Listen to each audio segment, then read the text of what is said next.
mais uma visita. Agora 5 horas e 45 minutos e vamos chegando aqui para fazer mais uma visita da Caravana da Esperança.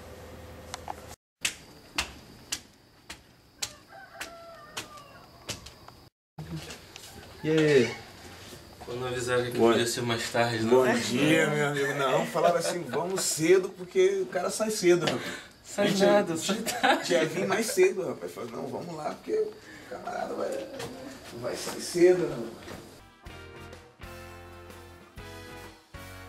Adorai, glorificai o nome de Cristo, exaltai, magnificai Jesus o Senhor,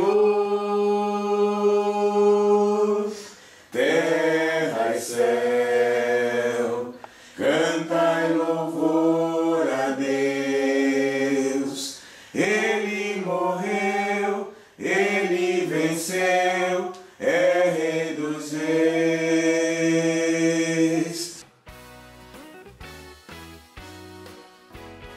Fizeram. Vai? O objetivo para a nossa família é simples, como é uma família que, principalmente que é uma família nova, né? Uma reconstruída e é uma família que tem muita mulher, a gente precisa de harmonia, né?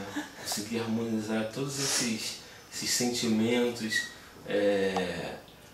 que é uma coisa muito complexa, né? Uma mulher, 2, 3, 4 mulheres, o negócio complica mais ainda. A harmonia é o nosso objetivo.